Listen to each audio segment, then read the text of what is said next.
This week on Notorious Scoundrels podcast. You want to go ahead and talk about linebackers? Oh, Or- no, I wasn't sure if you were volunteering. Hell no, I don't want to talk about linebackers. God, why would you Oh, even man. suggest that? Welcome to the Notorious Scoundrels podcast.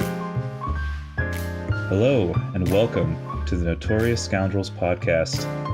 I'm David, and I write at the Yavinbase blog, and I'm joined this evening by Mike and Kyle from Never Tell Me the Odds. Say hello, gentlemen. Oh, hi. Hello. On today's show, we're going to talk about next week's combined episode about the Las Vegas Open, the finals coverage for the Yavinbase Team League. We're going to talk about some rules changes that have just dropped on the official rules forum. And we're going to spend most of today's show talking about list building. How should you build your lists for a game of Star Wars Legion? I'm excited. I got my English breakfast tea. I'm ready. Oh boy, I got my ginger ale. Let's do this. I got nothing. Okay, all right. Apparently, this is a non-alcoholic podcast today. I've got a prayer to the dice gods is what I've got. That's all I've got.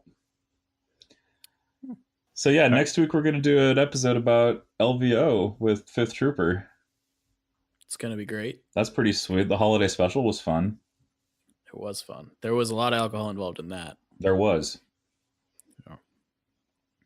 Not But- tea. Not tea. Definitely not tea. But this time things will be different. This time we're going to be all at a tournament together. And we're going to talk about what we're bringing next week. And we're going to talk about how it went afterward, we think. That's partially in the works. So we'll do a briefing and then a debriefing in combination with all the folks from the 5th Trooper that are going to go to the Open. So that's going to be pretty sweet. There's going to be a thing in the middle there too. It'll be a thing. What thing? Don't worry about it. Okay. No, seriously, what thing? I'm telling you not to worry about it. Yeah, that's All a right. tease. Okay, it's a tease. All right. So that's coming up next week. And coming up this week, starting on Thursday, the final match of the Yavinbase Team League is going to get played. We got 2 teams undefeated. We've got an entire Legion versus Jay and Silent Knobs in Search of Kingsley's Luck Part 2. Although I think they've changed their name one last time. Yeah, they found Kingsley's Luck. They did. They found it. I think they found it in round 3. They slayed the triangular table. Yeah. And it was a really sweet series. They actually beat the triangular table 3-0 in a stunning upset to make it to the undefeated status going into the 4th round here. So it'll start on Thursday at 9:30 in the morning. We're going to be joined by Jay from the 5th Trooper and at least 2 people from the teams that are not playing, although I think Screwtape, who is playing, is going to be on for a little pre-game talk. We're going to take questions from the chat. We're going to talk about lists and things, and then we're going to hop into the coverage of the actual game starting at 10 a.m. Pacific, 1 p.m. Eastern, 6 p.m. GMT for our European listeners. And that'll be going on for about 3 hours or so. And then Saturday, Saturday, it is going to be a massive, massive stream. We're going to start at noon Pacific, 3 p.m. Eastern, 8 p.m. GMT. We're going to start with, I believe it's R1H4. No, I'm wrong. It's Garn versus Jay. And then we're going to head into immediately afterward Ellis versus R1H4. So we're going to have a double header. And I'm going to try to make it as much of a Legion party line as possible. I'm going to try to bring as many people on from the Discord just to, we're going to have like a revolving door of people from the Discord, coming by to say hello. And of course, we're going to have some of our sponsors on to talk about their role in the tournament as we figure out who is going to be the champion, who's going to win the $210 prize purse that's up for grabs here. So each player is going to get $70 and they're going to get some t-shirts and they're going to get some other cool prizes. So that coverage is coming up on Saturday. It's going to be a big extravaganza. So tune in anytime after noon Pacific on Saturday to twitch.tv/Yavinbase to catch some of that coverage. Sweet. Yeah, that's happening.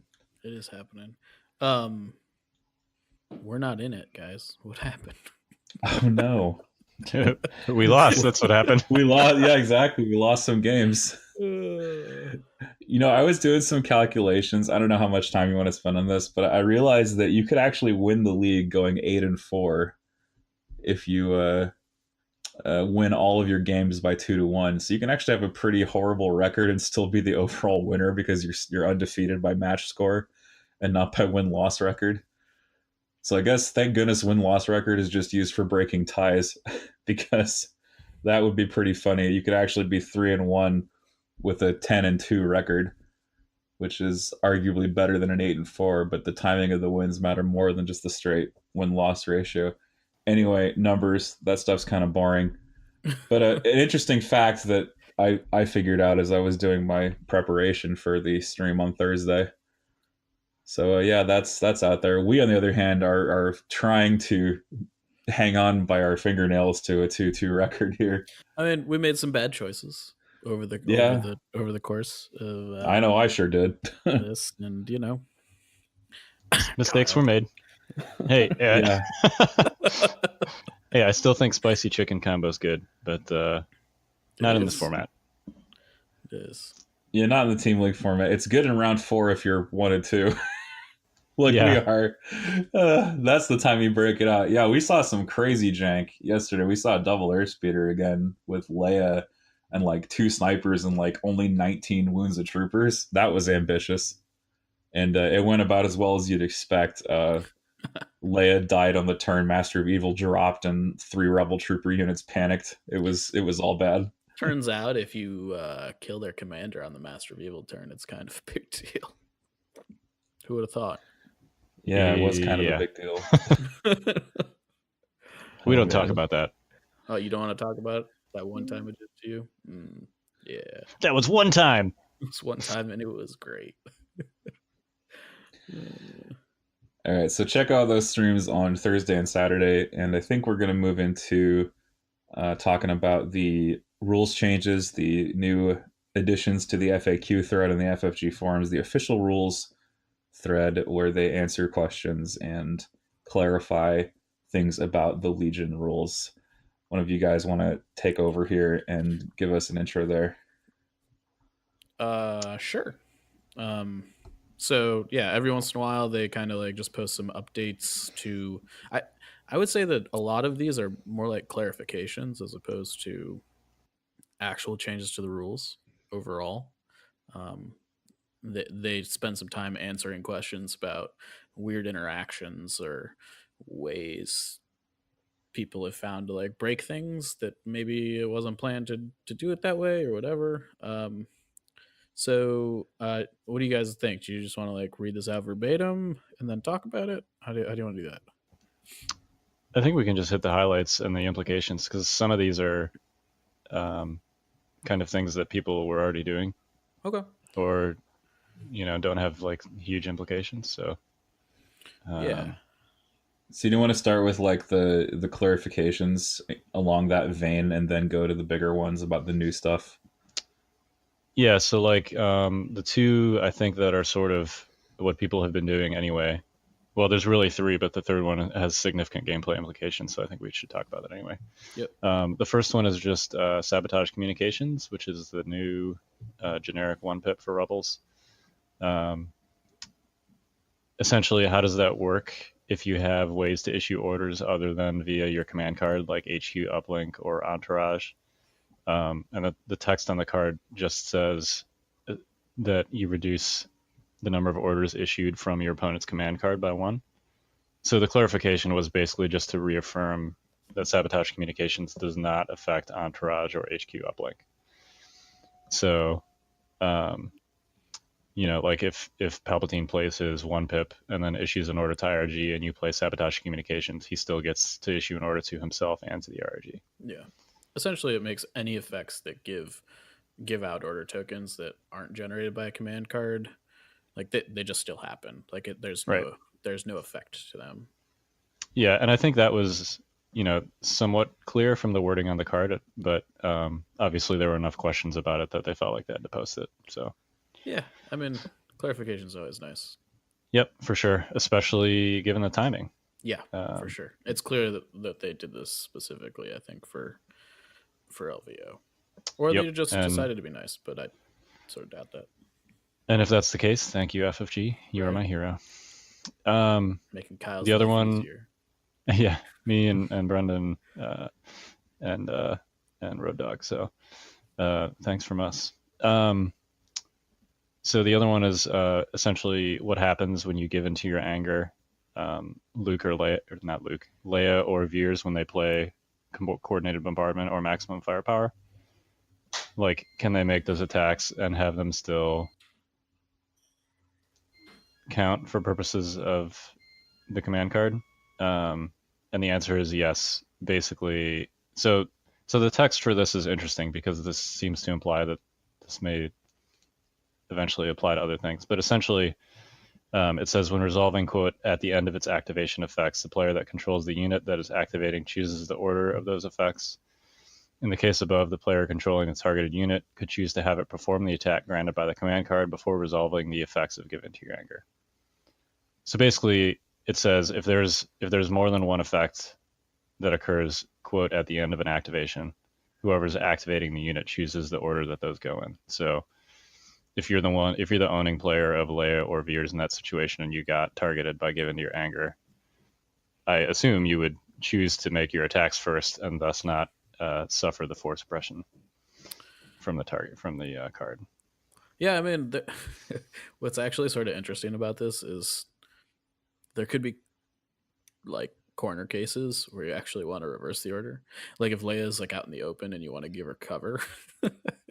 Yeah, I mean, like, I could see that. Yeah. I mean, it's narrow, but it does leave the door open for kind of gamey shenanigans like that. Yeah, I mean, what it doesn't say is the attack happens first and Given to Your Anger doesn't apply. Right. So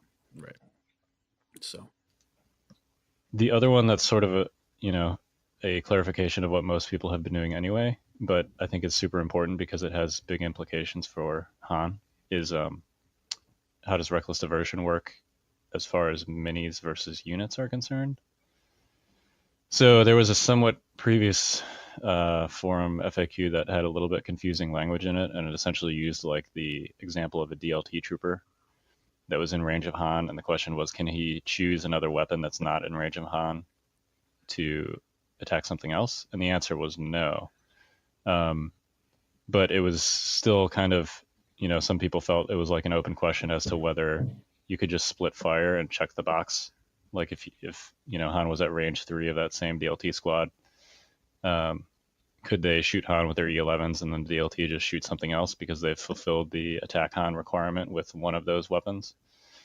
And the clarification essentially says that it's mini by mini. So each mini must attack Han if possible. In other words, in that situation, you can't split fire. If minis have weapons that can attack Han, they have to use those weapons to attack Han. And you don't just quote unquote check the box by having one or more minis in the unit attack Han, and then the other minis can do whatever they want. Yeah. So this goes also for like Arsenal. It's a similar situation. Like if you have Boba Fett, he's got Arsenal too. He's got a flamethrower. He's got his range 2 wrist rocket, and he's got the E11. Like if Han is at range 2 and there's something else he wants to shoot at range 1, he's got to spend those 2 arsenal points to use 2 weapons against Han and waste the flamethrower. So I suppose what I was going to say was if you played it the other way, it leaves a lot of doors open to kind of obviate the effect of Reckless Diversion. And I'm glad that they clarified that, they being FFG, clarified that this is indeed how it works. And I mean, not only is it more consistent with the purpose of the card, which is to force your opponent to attack Han or some other trooper. But also like it significantly increases the stock. And like you mentioned, I hadn't thought of that interaction with Arsenal, how you could actually force weapons out of a pool if they're not eligible, or if you like have kind of an overload of weapons, I suppose. Yeah, it's in theory it's a good counter to Boba's flamer. You got to be careful that he can't still like melee something because the flamer also has melee range. So if you can melee something and engage with it, then he's obviously no longer able to attack Han, and he can just flame whatever that unit is. I mean, I don't know. I think that that's like specifically for that purpose is a little bit narrow. Just because Boba can back up 8 inches. Maybe he can't flame her or whatever. He needs to flame her at that point. But there's, he can back up and then shoot, putting him out of range 2, I think, pretty easily. Yeah, there are still plenty of ways via line of sight and range to game, to shoot the target that you want to shoot. And that's why, like, as a Han player, you have to make sure that you're actually putting Han in a good position where your opponent can't do that to protect the target that you want to protect. And we could talk all day about, like how to make a good reckless diversion. But as long as we're talking about Han, we might as well talk about change of plans. Yeah. Agreed. So essentially, all it says is that the change of plans effect is only relevant to the next card that is played, and that's it. So when you change of plans, forcing them to like discard whatever card it is, discard's the wrong word, put it back in their hand. If you then change of plans again, you can play the original card that got change of plans, which is cool, I guess. I don't know. Personally, I don't like this change. I think it makes Han mirrors really boring because essentially it means that Han in a Han mirror is immune to change of plans. You play the card you want, your opponent plays change of plans. You play change of plans, your opponent plays something else. You go back to the card you originally want. You're both down 1 change of plans and you're back where you started. Like, that feels really boring to me, but that's how they ruled it. So this has big implications, I think, for the Sorry About the Barbecue list, which, by the way, my new favorite name for that, I think Lunta came up with this, is Spicy Chicken Combo. I'm a big fan of that one. So I'm going to start calling it Spicy Chicken Combo. Thanks, Lunta. But I think it has big implications for that just because, that list is at a natural disadvantage for the most part against Empire, but at a fairly significant advantage against any Rebel player that's not bringing laser RTs, which is most Rebels these days. Like, you really need your Rebel matches to be close to auto wins for a list like that to work. And this change affects Reckless Diversion specifically, which has huge impact on Spicy Chicken Combo. Because if you're playing against Han with your 3 Flamer RTs, and he can play Reckless Diversion whenever he wants, they have to shoot him with their crappy little driver rifles instead of flamethrowing something. So Reckless Diversion was already like a hard counter to flame RTs, and this makes it in Han mirrors so that you can't prevent it with change of plans, essentially. And as a personal advocate for Spicy Chicken Combo, I don't like this change, but I'm a little biased in that regard. Yeah, I mean, I think it's fine. I get it. I think the ruling is close to what the card literally says. Yeah, totally. So it makes sense. I feel like it neuters change of plans in a mirror match pretty significantly, which is boring to me. But I mean, I kind of see your point. So I'd be afraid of a loop situation, though, or not a loop situation, but whatchamacallit, just like, freeze one and then freeze the other, and then you have like a bunch of spent and frozen cards that create just like no incentive to play your COP first.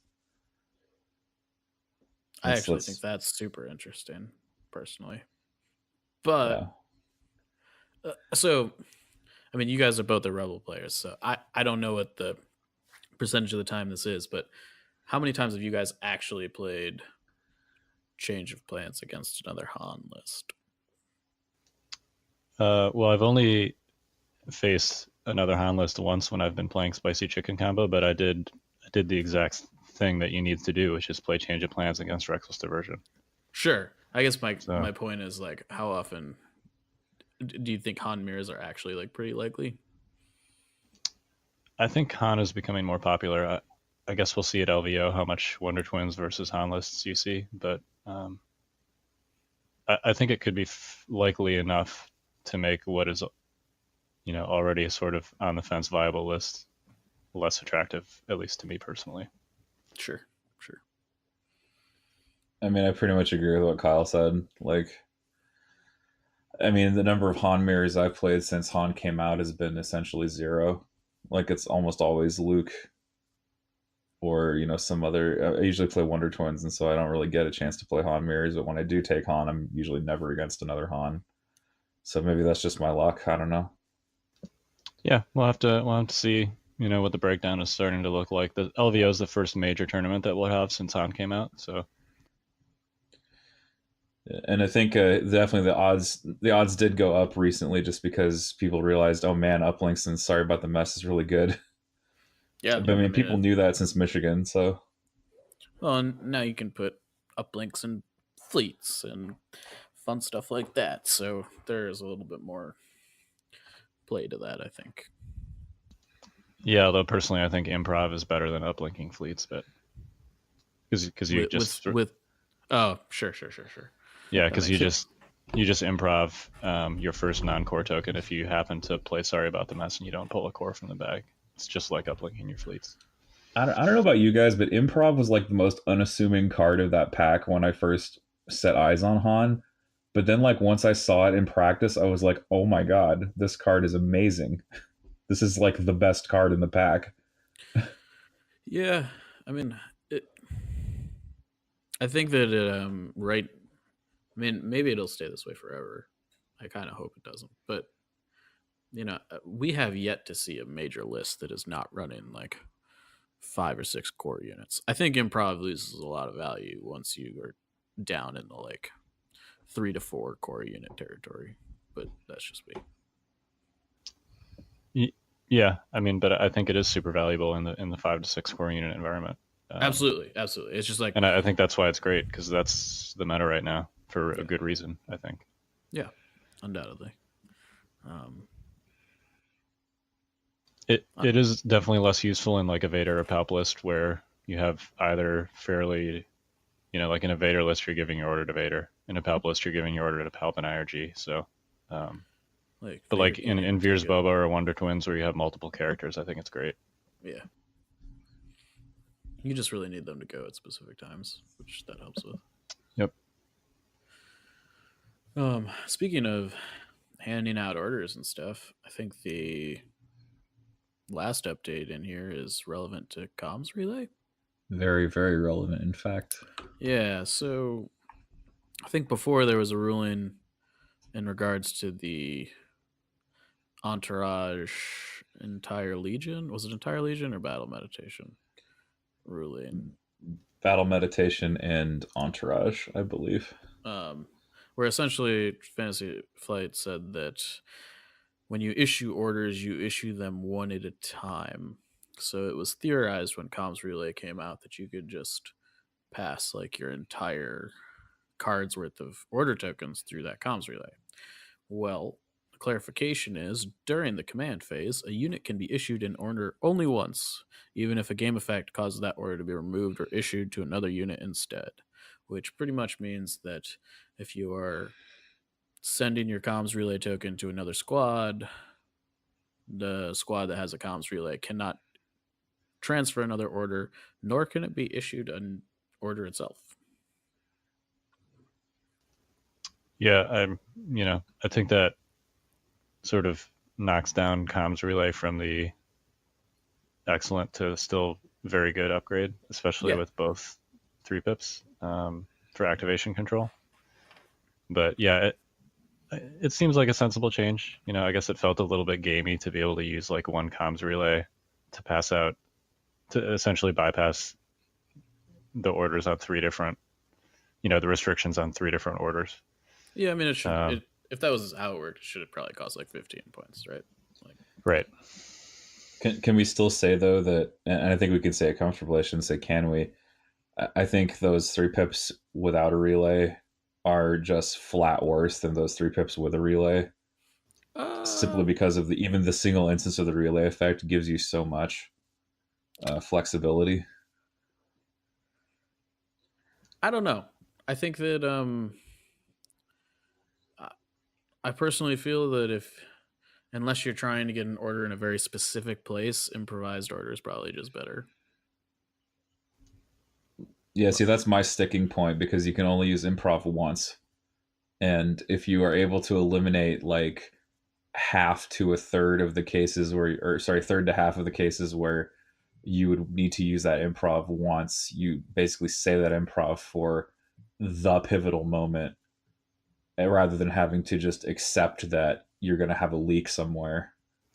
It's also forward versus reverse, right? Like, Yeah. improv is good in reverse. In other words, throwing back a non-core token that you don't want. So I think you could muddle through covering fire with that, because usually with covering fire, you're like, if you're using comms relay, you're using it to give an order to Luke, so that he doesn't have to go early in the turn, and you can throw dodges at him all turn. But obviously with coordinated fire, you want to go forward. You want to be able to activate veers first. So yeah, you definitely can't use improv for that situation. Oh, for sure. No. Yeah, I think I generally agree with you. It's just, improv is backwards and comms relay is forwards. So yeah, if you need a specific unit to go early on the turn that you're issuing those 3 pips, I think comms relay is a lot better. It just is. Yeah, just to clarify to people who are listening, when we say forwards, we mean early in the turn. When we say backwards, we mean later in the turn. Right. So and that's when improv is especially good backwards, because presumably you have like 5 or 6 core tokens in your bag, which means when you pull something that a core token, or not a core token, when you pull a non-core token that you don't want, you can throw it back and be reasonably assured that you're not going to grab some other token that you also don't want. Yeah, until the gods of chance, frown down upon you.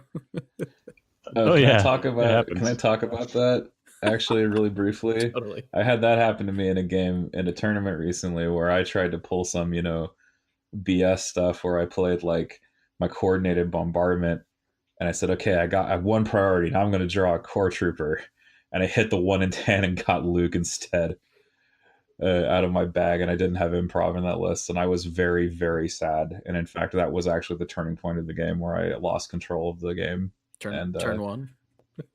No, not turn 1. Turn 3, actually, because he COP'd me. Oh, okay. All right.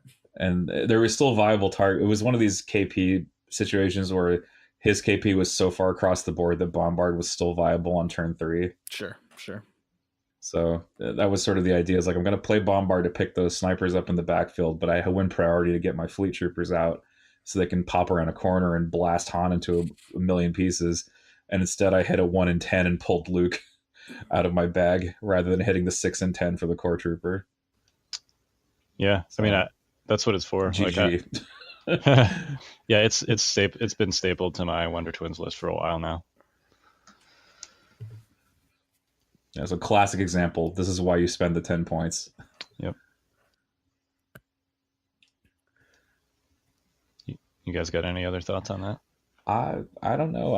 I think I'm sated on that subject. I'm satisfied. Yeah, I mean, I think overall, these were good clarifications, good updates. Nothing groundbreaking. I don't know. The change of plans one was pretty big for me personally, as an advocate for spicy chicken combo, but I don't imagine that affects a lot of people, except masochists like me. Cast off the shackles of Skywalker, young Padawan. I've been trying. It's really hard. It is extremely hard. But whenever I play someone new, I just deliberately keep Luke in the box, because Luke can be really overwhelming if you don't know how to deal with him. And for newer players, they usually break out Leia just by herself, or some other combination that's like non-standard. just because it gives people a broader experience of the game rather than be like, here's Luke, he kicks butt. You know? I will say for like any games that like teaching games, I pretty much is always Leia versus Veers that I set up. I don't think that the Force users are good for learning the game at all. Really, no. They're not. Yeah. Which is interesting because they're in the core set. But I mean, like, you can't. I mean, of course, they had to use the two most iconic characters from Star Wars in the core set. Like, I get that. It just, I don't know. Yeah, I mean, their vision of the game is dead on. Yeah. No question. But like you say, in terms of teaching fundamentals, they're kind of in a class of their own, like how you use them as opposed to every other unit in the game. Yeah,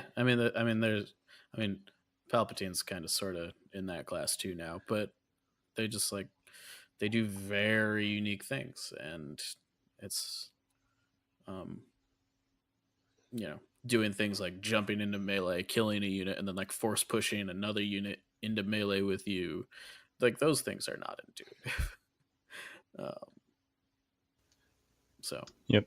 Yeah. Speaking of Luke, should we dog list building? Sure. Yeah, let's do it. We should. This is the meat and potatoes, right? Yeah. Kyle, you wrote a 2-parter article for Imperial Discipline on this subject, right? He did. I did. It was I'm just entirely asking too because, long, which is why it's 2 parts.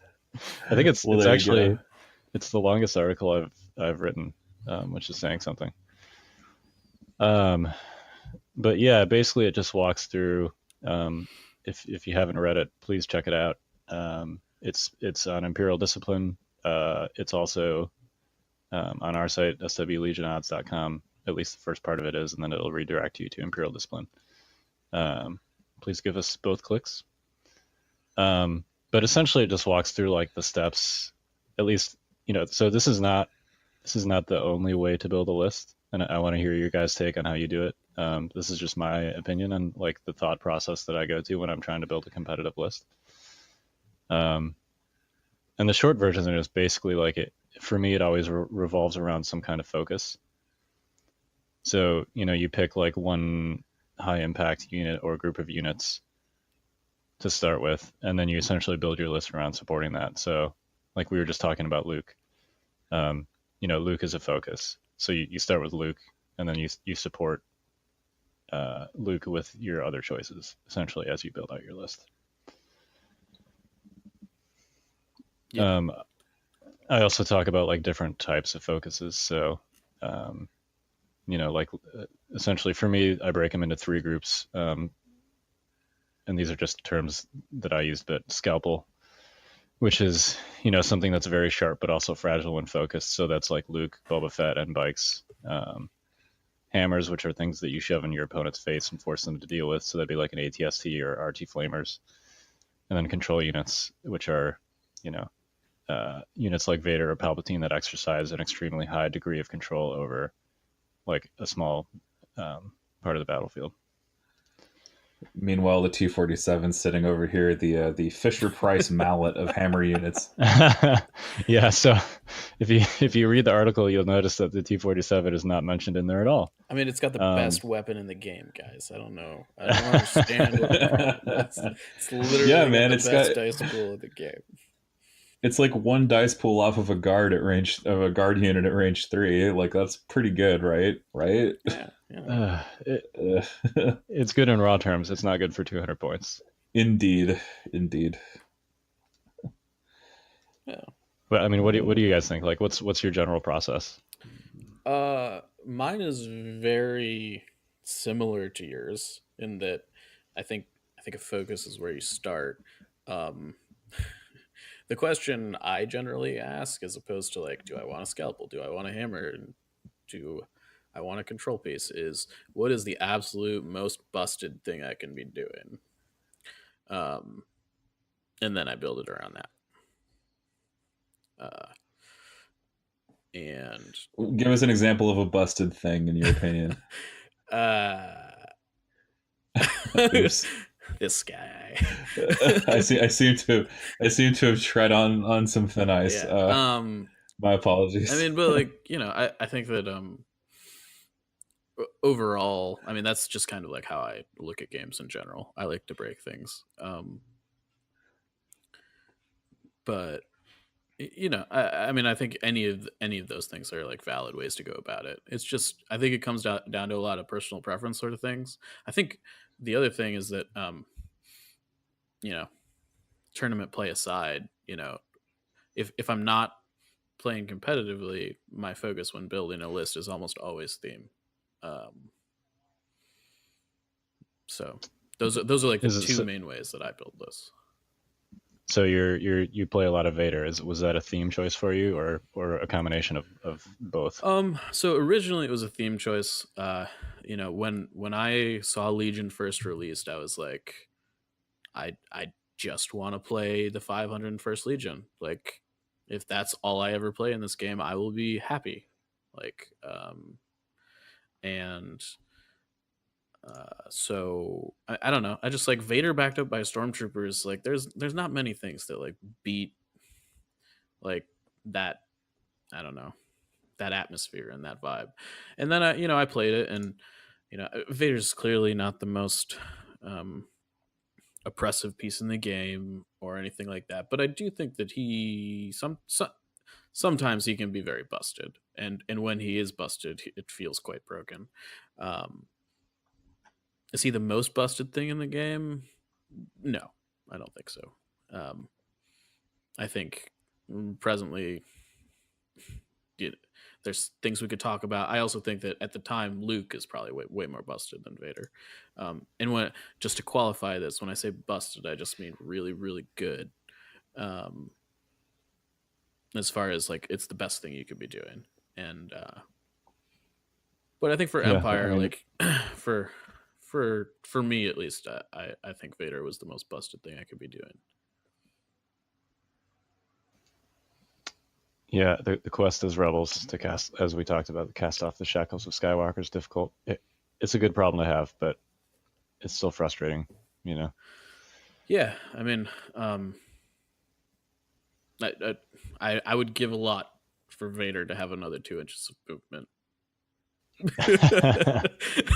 Yeah, I'd give my left kidney. If for 2 more inches of I guess it's 4, right? Because that's the difference between 2 double moves. But oh yeah, but yeah, it's if he was that fast, he'd be very busted. So I mean, good on FFG for not doing that.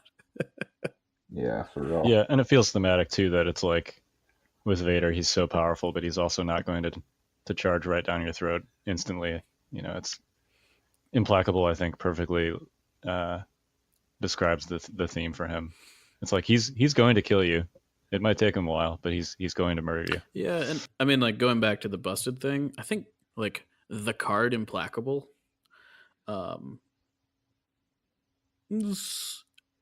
when it's like most optimal, it's probably the most busted card in the game. Yeah, especially with the refresh now and Master of the Force happening. Yeah, at the end of your activation. I mean, you can literally like walk, force choke, slice a whole squad up, take a wound, do it again. Like, it's literally just Darth Vader walking down the hallway in Rogue One, and when you do that, that feels busted. It feels broken. It feels like you should not be able to do that, and it's really cool. But you're a cyborg space wizard, man, and these are like peasants compared to you. Yeah, I mean, they are. They're terrorists. Yeah. Yes. If anyone should be able to do something that feels like that, it's Darth Vader. Absolutely. Oh, yeah. And the fact that they got 100%. that right in the game, and it's not so brokenly overpowered that it just like the effect is very localized. It's not like it's not board defining, but it certainly is very powerful in this small area. So that's the limiting factor, right? Is that, and you can only do it one time, which is kind of nice. Yeah. So, back to like choosing a focus. My my rule that I follow personally when I do that is I only pick one. Like you don't want to do, at least I wouldn't want to do a list that has both Vader and an ATST in it, or Luke and triple flamer ATRTs. I feel like you're just dumping too many points into your focus at that point. But Yeah, don't have two centerpieces, basically. I don't know. I get where you guys are coming from. I was having a conversation with, I think it was Jay and Dave before we got on the cast. Like, I think the Boba Vader is not bad. It's not like tier 1, but it's playable. Yeah, that might be the one exception I think that you can break that. In my opinion, you can break that rule with. Yeah, the stipulation there is that you tore out all of your special forces and supports and just put Boba in your list. That's the stipulation with that one. I think the list I was running was like 5 Storms, Vader, 2 Snipers, Boba. That's pretty sick. Yeah, I think I was running like 1 naked Stormtrooper squad. So it's really like 4 Storms and 1 squad that doesn't do much, and Boba and 2 Snipers. But like it's still good. Kyle, with analogies we're making here, like I was gonna say that Boba is a hammer that needs an anvil, but if Boba's a scalpel, I guess he needs an operating table. Like I don't know. Yeah, Vader's the operating table. Yeah, Vader with a big core of stormtroopers is a pretty good operating table for that scalpel unit there. I love it. Yeah. Just to make the analogy consistent, Yep. So after you've got a focus, the next thing I do is I kind of fill out my core. And by core, I mean CORE. But then you fill it out with core, CORPS. You see what I did there? Where's Jay with a rim shot? I'm sure he'll edit it in. Yeah, I'm sure it'll get in there. So I love, personally, for Rebels, I love Z6s. So like my baseline is 3 Z6s, and then I'll kind of build up from there. I usually end up with like 4 of them, and then a fleet trooper unit, which actually is part of a separate section here. So I don't want to get into fleets yet, but like when I talk about building a core, personally, I view that as just DLT stormtroopers and rebel troopers with Z6s. You can run lists with naked rebel troopers. I've never personally had success doing that, but I know other people have, so don't let me tell you that you can't or shouldn't do that. Just that, personally, I love rolling like 10 dice at a time. What you need to do is you need to make a list with 6 naked stormtroopers and 3 full scout units with sniper rifles. Bam, knocking them down. Yeah, but then if your scouts melt, you got nothing. Yeah, that's the trouble with lists like those. But there have been some proponents of that style of list building. Although that does bring up a good point, which is, the fundamental conceit of this game is that you have units on a battlefield doing stuff, not necessarily shooting each other. That's just one thing they could do if they chose to. So like having enough dudes to do the objective is paramount. So, just in terms of fundamentals of list building. Yeah, this is kind of like so why do you need a core, right? You need dudes on the table that shoot things, die for your cause and capture objectives. If need be, you can win by not shooting. That's the Jedi way. Fight by not fighting. Terrorists, not Jedi. Continue. You can also win hopefully by not dying, but that's usually pretty difficult. Yeah, that's very difficult, especially with pierce and critical hits combining together to make the Legion equivalent of a mortal wound. It's also good for your token mix, which we can talk about too, to have 5 to 6 core units. Basically, you're creating activation control by controlling the contents of your token bag. I do think that is, and at least in my mind, the primary reason to do it.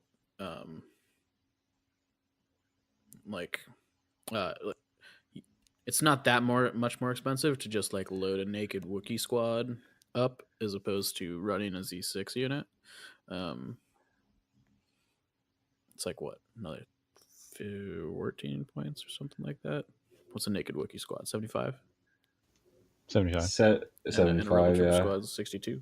So with Z6, yeah. So and I mean, and I think overall, like a naked Wookiee squad is not that much different in like total effectiveness as a Rebel Trooper squad. Generally speaking, it's clearly measured in a different way. But there's way more wounds in that squad. But I long story short, what I'm trying to say here is that I think the order token kind of streamlining is probably the biggest deal. Yeah, I mean, we could have a whole separate episode on this too, but like just briefly launching into why activation control is so important. When you're going to your token bag, you need to either A, not care what you're going to pull out of it, or B, know what you're going to pull out of it, right? So having a lot of core units helps you with both of those things, because you're most likely to pull a core unit, and you're unlikely to care that you do pull a core unit, because so like over the course of a turn, you're essentially activating units, hopefully in the order that you want to, which means you want proactive units to go first. Those would be units that are like in danger, or they need to like immediately score an objective, or they're in a position to like do a lot of damage to another unit or something like that. And then you want to kind of transition from proactive to reactive. And the reason core units are so good for that is, you know, you've got 5 to 6 core units. They're going to be in like different situations all over the battlefield. So when you pull a core token, you're going to have some of your core units on the table are going to be in a proactive situation, and some of them are going to be in a reactive situation. So you can essentially like transition naturally, you know, by going to your token bag and pulling core units out. Just because when you pull a core token, you've got 5 or 6 choices as to which like specific unit you want to activate. So, and as we mentioned earlier, it helps a lot too with improvised orders. Yeah, it also makes it so like if you've got 6 core units and you play assault, like a lot of those times, your bag is just core units, which means you just have complete control, which is fantastic. Yep, the closer you can get to that, the better. And that's why you're generally issuing orders to, you know, commanders, operatives, and spec ops, or, you know, vehicles if you have those. I suppose that's a good segue into talking about linebacker units, which some of which are special, some of which are core, and then fire supports, which are mostly support and special forces units. Yeah, so you want to go ahead and talk about linebackers? Oh no, I wasn't sure. Hell no, I don't want to talk about linebackers. God, why would you even suggest that? No, man. No, okay. I'll give it a shot. Okay, so every list kind of has these kind of linebacker units. You know, we talk about Royal Guards, we talk about Wookiees, fleets, and snow troopers. They're kind of these short range, they hit hard kind of units. Some of them are easier to suppress than others. Some of them are cheaper than others. But really what they're there for is to either create a threat or create a backstop. A lot of times these units, given the correct initiative and given the correct board state, are very, very likely to defeat whatever they're engaging, just because they are so overwhelmingly strong. For example, a unit of Wookiees charging into a unit of Rebel troopers, the Wookiees are going to win that fight hands down. There's like no comparison there. Likewise with Royal Guard against a similar situation with Rebel troopers as well. Fleets versus, say, Stormtroopers. Fleets have Pierce. They got a huge dice pool. And same with Snows. If they're able to catch a unit of Stormtroopers in the open, and I mean the Snowtroopers have the flamethrowers, so they, you know, can just negate cover anyway. Like if you can catch your opponent out in a good situation, you are very liable to severely weaken or just annihilate whatever those guys engage, and that's extremely potent and can certainly. You can either use it as a flank to generate threat to force your opponent to split their focus, or you can use them as a way to stop and advance in your own territory. Especially the Wookiees, I find with Rebels, if you're not using them to flank already, if your opponent tries to pull similar shenanigans, they're like, "Oh no, I'm going to get countercharged by a bunch of Wookiees and killed. I can't actually approach that position because guess what? You've got this very angry wall of fur in the way." So that's kind of how I see linebackers anyway. I'm sure I missed a few things. Yeah, I think you're right. Like they're generally just they're the very powerful non-hero units in my mind. They tend to be either really high hit point units or really high damage units or a combination of the two. And I think the best way to think about these units is that they're the units that, generally speaking, are going to create the momentum swings in the game, the big momentum swings, at least. When For sure, they've got they've got some kind of force multiplier attached to them too. Usually, so like for the Wookiees, they have a piercing bowcast. They got a ton of wounds. They got tenacity. Snows have a spray weapon, and they've got the ability to negate cover. Fleets have pierce, and just if you got a 6-man fleet trooper, you're throwing 12 dice at your opponent. Maybe you got a concussion grenade in there to boot to deny cover.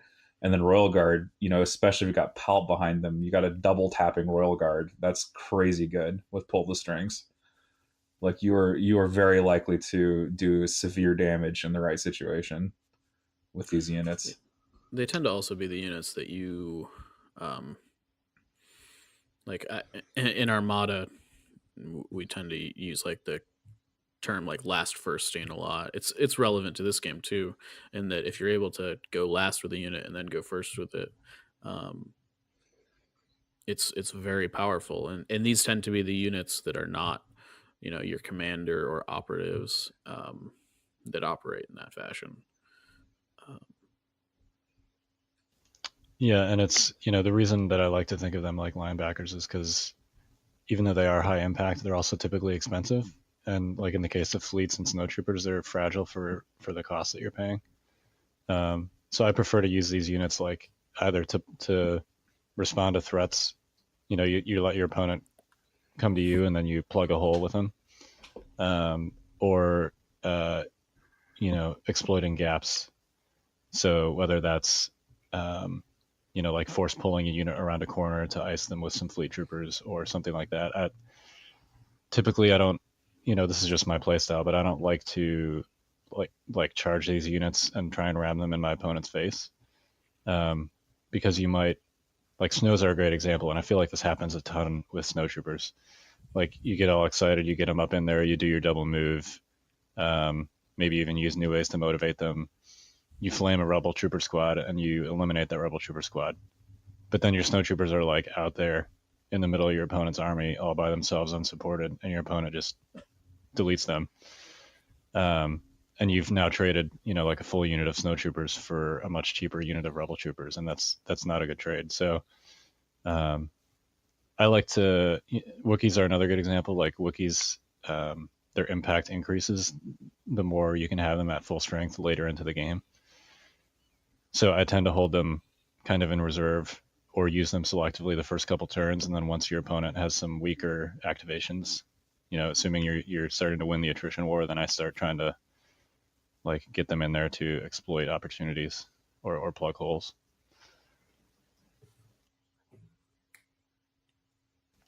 I think Chewie is also a linebacker unit in certain contexts, although I would also put him in like a support category. I was actually going to say that I think both operatives can fill this role a little bit. Like they're clearly focuses, but I also think that it's interesting in that they tend to fill a lot of the roles that Wookiees or fleets or snows or whatever kind of fill already. Yeah, I have a really hard time making a list with both Wookiees and Chewie in it, which is unfortunate, but I feel like their role just overlaps too much, personally. Yeah, I kind of agree with you. I just think that Chewie is a little bit less of a he's definitely less of a threat on his own than the Wookiees are, just because his damage output is relatively low. Like his dice pool's not that large. He's just a single character, and he doesn't have sharpshooter. However, he does have surge crit, which is really sweet. He's got a point of pierce in there, and with that surge crit and 4 dice, he's averaging 1 crit, roughly speaking, every time he rolls, and so he's able to put a wound where you need to put that wound. And sometimes you get like you get the god shot and you get like a crit and 3 surges or something crazy like that, and he does like a bunch of damage to things. But that's very rare compared to like Wookiees who are rolling out with 8 black with surge hit. Maybe even they took a wound, so they got a red die from tenacity. And Chewie also, Wookiees, their health is their own. Like Chewie's health kind of belongs to other units in your list a little bit because of his guardian ability. And I kind of, in hindsight, like I kind of think he's slightly overcost, but that's a whole nother discussion we can talk about with Chewie. But in terms of just like where he fits into your list, yeah, he's kind of half and half. Like I think his best feature is surge and crit, and the impact from the bowcaster like actually gives you an in against vehicles in a list where you might not otherwise have that ability. Especially like Chewie features a lot in commando lists. He features a lot in lists that don't have a lot of anti-vehicle because you spent all your points on commandos and him.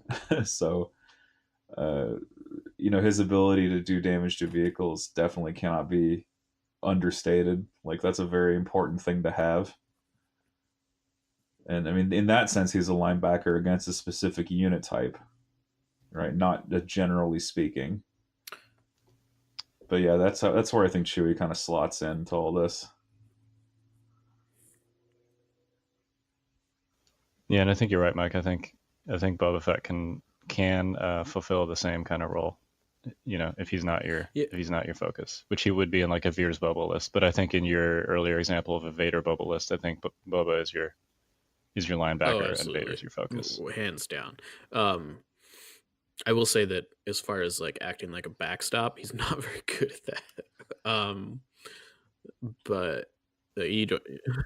Yeah, he's a supreme duelist, though. Absolutely, he's really good. He's a linebacker that's always rushing the quarterback, as opposed to one that is, hanging back and covering the wide receivers. Yeah.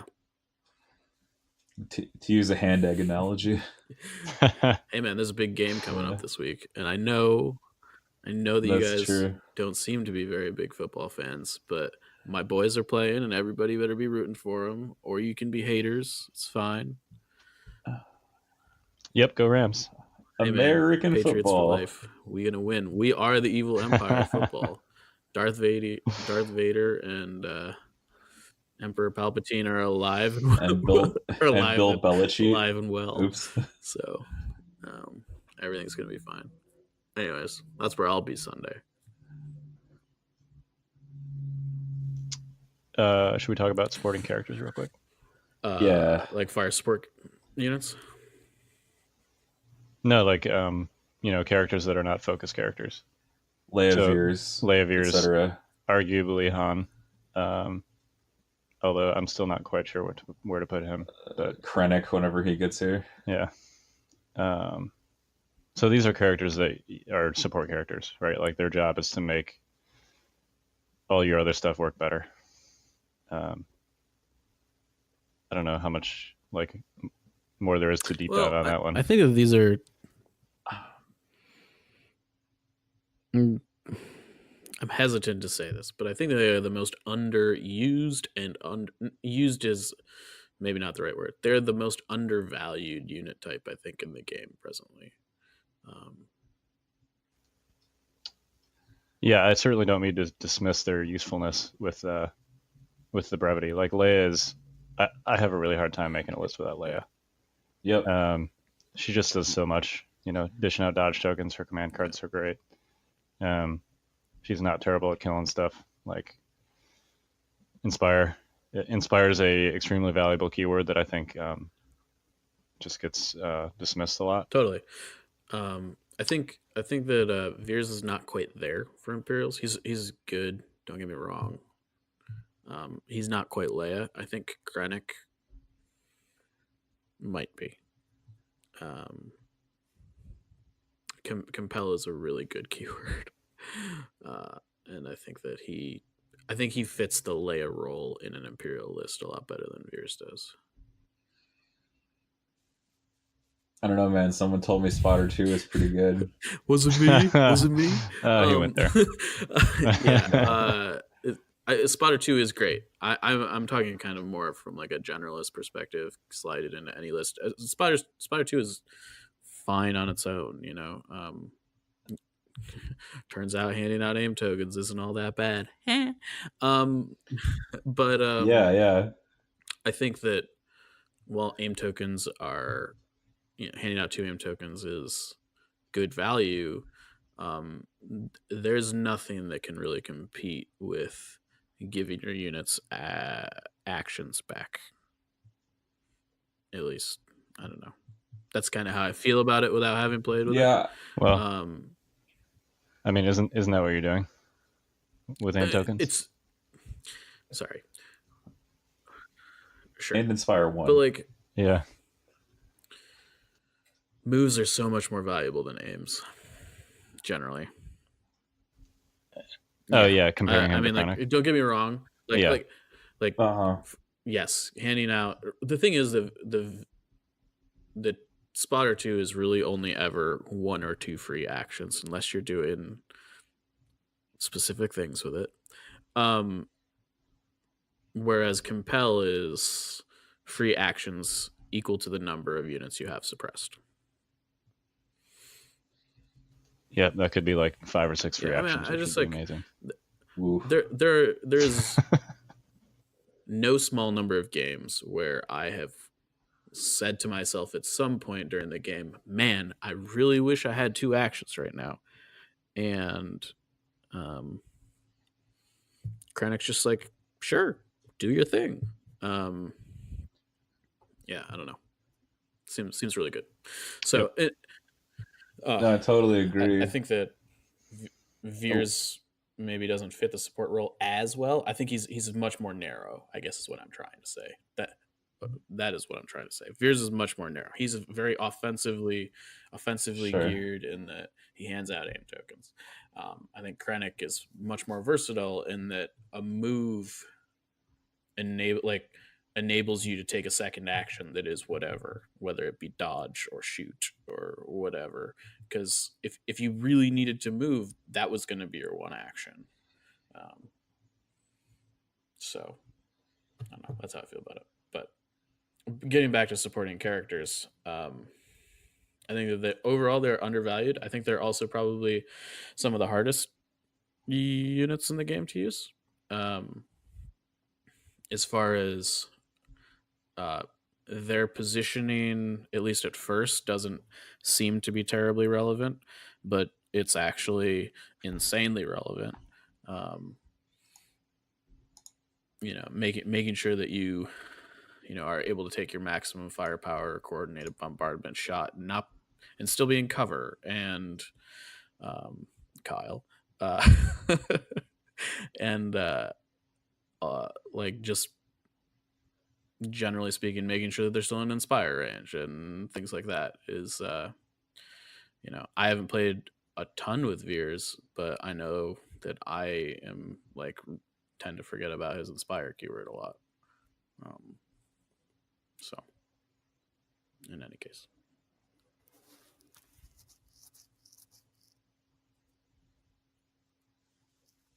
He's also got that sharpshooter keyword that's a little bit wasted because he's not really rolling that many hits and relative to the number of crits he rolls anyway, just because of his dice pool. I mean, I guess sharpshooter one's nice for whatchamacallit, max firepower. That's where it matters the most, I think. But he's paying for some things he doesn't really need in the long run. But anyway, that's kind of that's about Veers more than just about the general discussion, which is list building. I guess we could maybe move on to fire supports. Yeah, I mean, I think that overall, you could almost boil down fire support to sniper teams.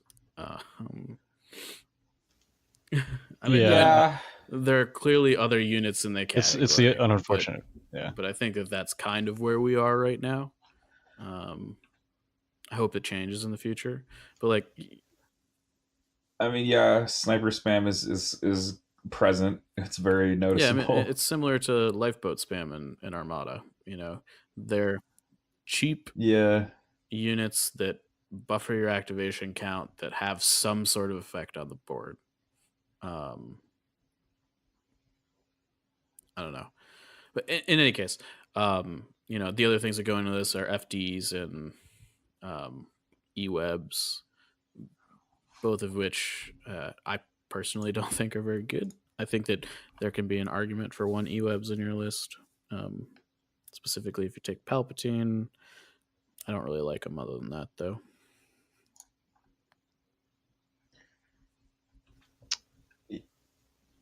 Yeah, I agree. Go ahead.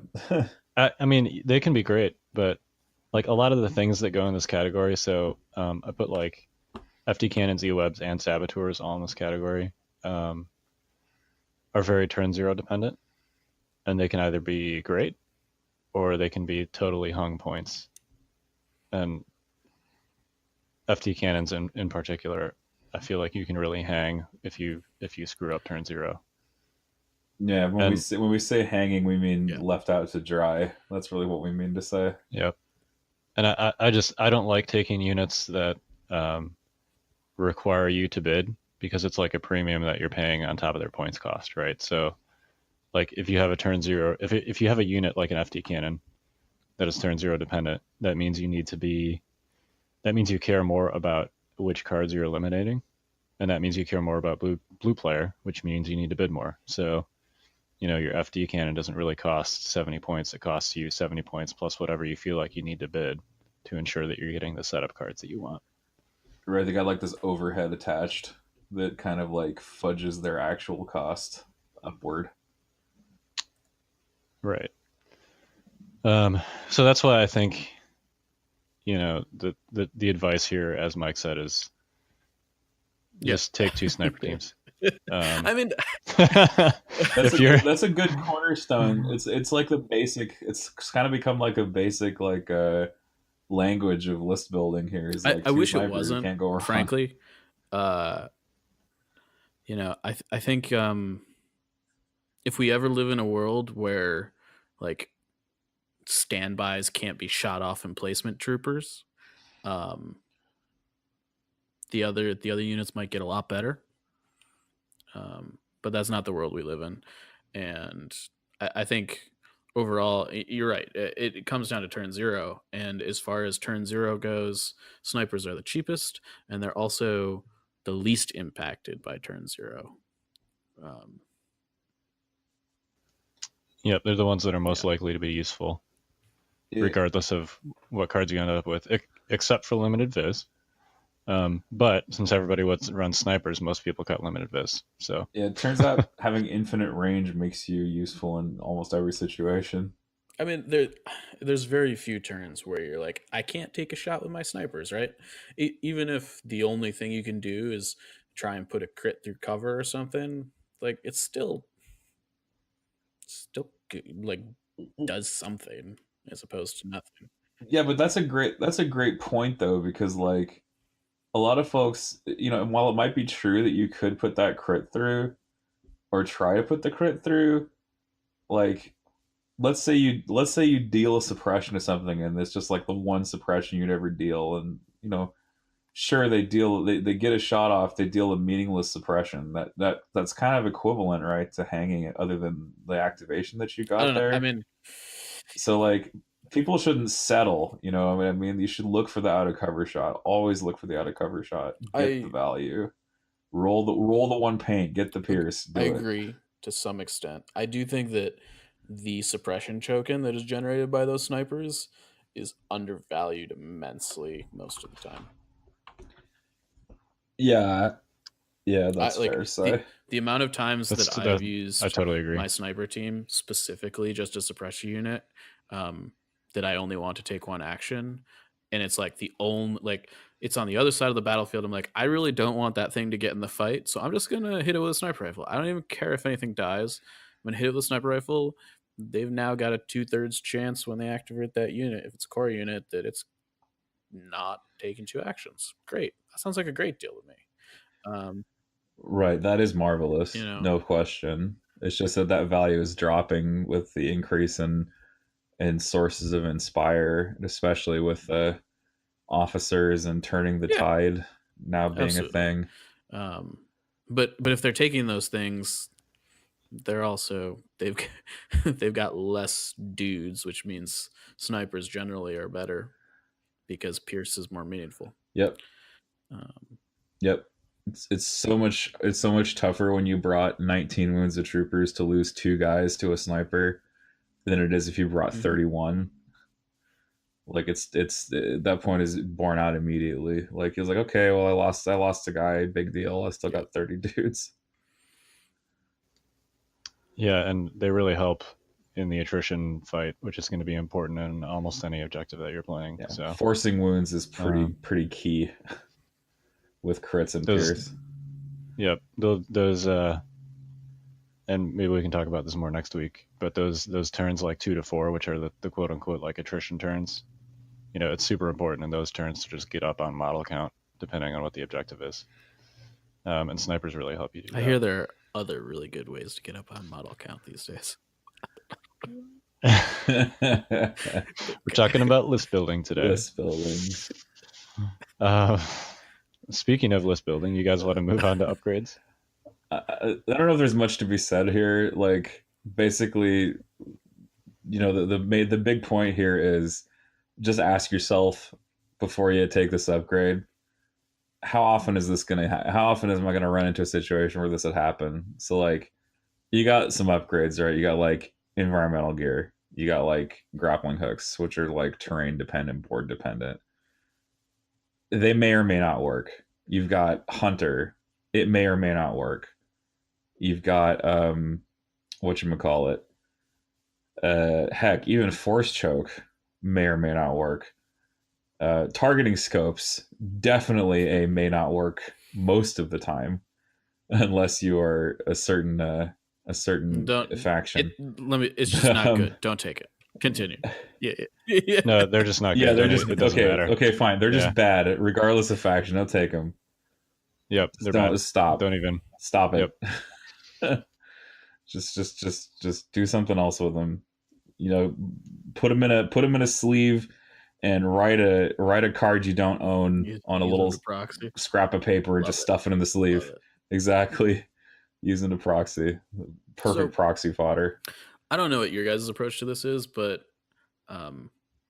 generally speaking, I don't even consider upgrades until I have all my other boxes checked. I wait until I know I have my focus. I know I have, like, since I'm playing Empire, if I don't have 9 activations, I'm more concerned about having 9 activations than upgrades generally. You know, I make sure I have my core. I make sure I have my my linebackers. You know, I make sure that if I need fire support, it's there. Generally, that's more of a in buffing my activation count. The fire support kind of comes in, and then once I kind of have that whole package, I'm like, all right, I have this package. What upgrades make it better?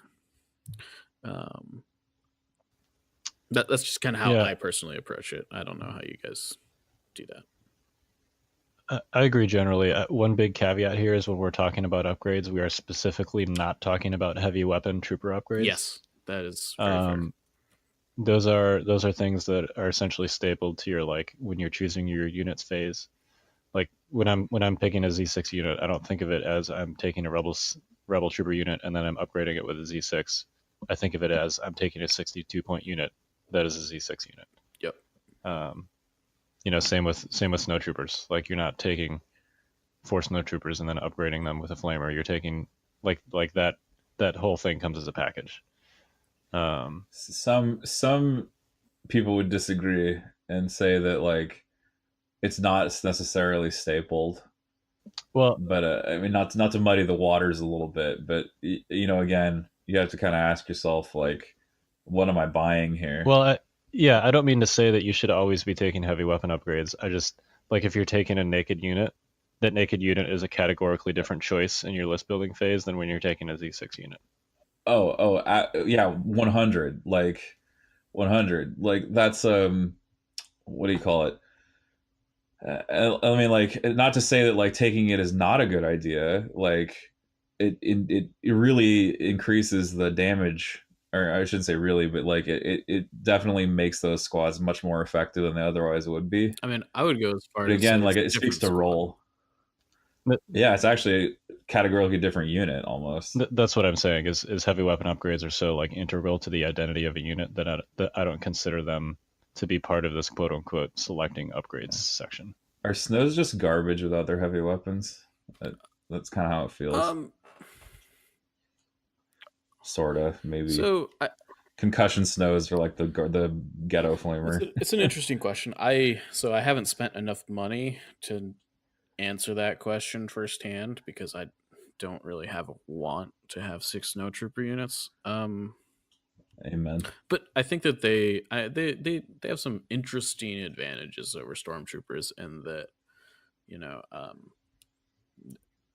they still get 2 actions if they're suppressed, you know, which can be a big deal. But I don't know. I don't want to drive down that rabbit hole too much. Yeah. Sorry. But yeah. Yeah, so the moral summary advice with upgrades is be as lean as possible and like really think about each upgrade that you're taking. Yeah, when you go to play your list, like remember when you use stuff, and then after the game, sort of question like, oh man, I took this grenade and I never used it once. This is like it counts against my taking it again next time. Yeah, I think overall, I would play lists like as is, like 3 or 4 times. If over the course of like 4 games, you find yourself saying, "Man, this upgrade doesn't feel worth it," cut it.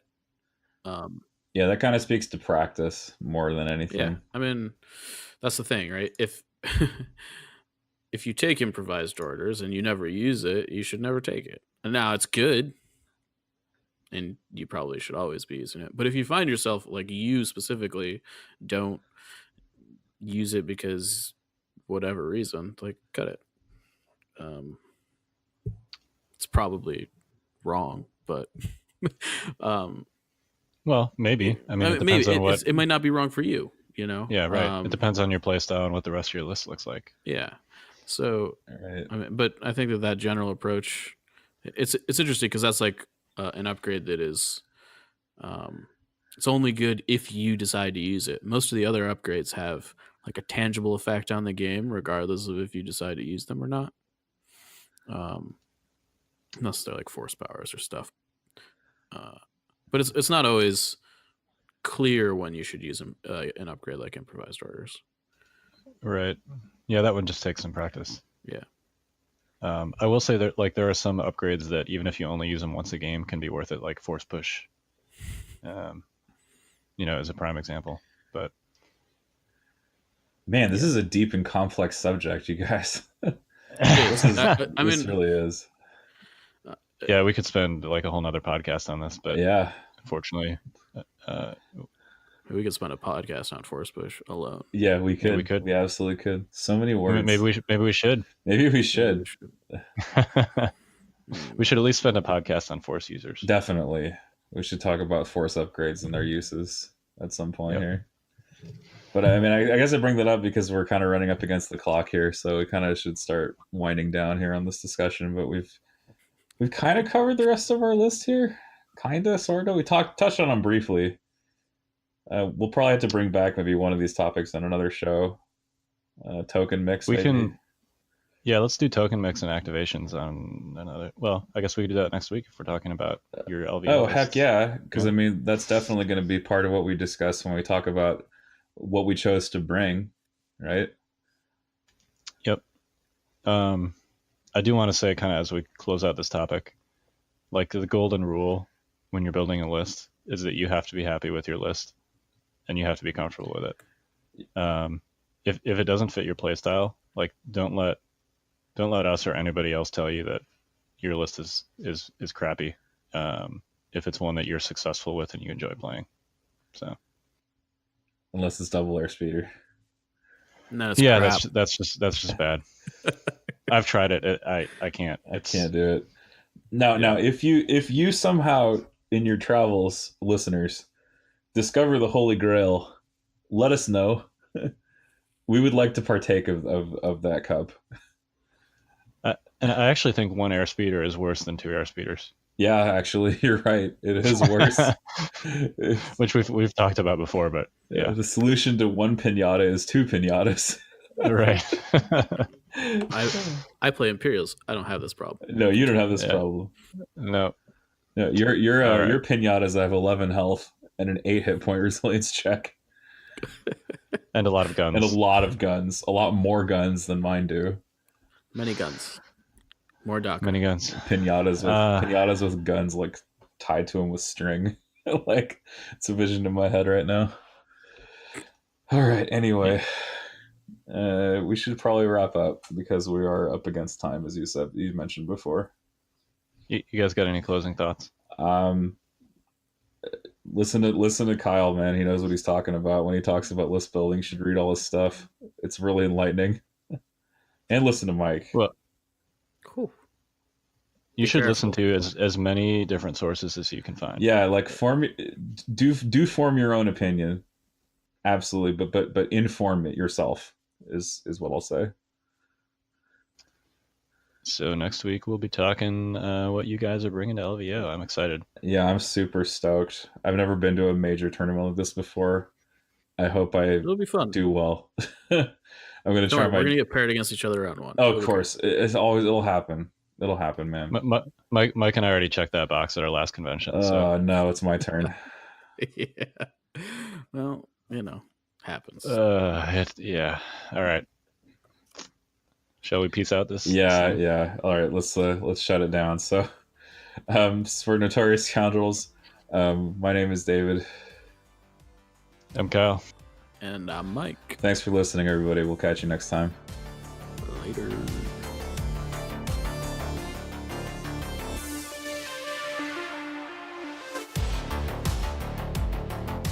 Join us next time for another edition of the Notorious Scoundrels podcast. This has been a Fifth Trooper production.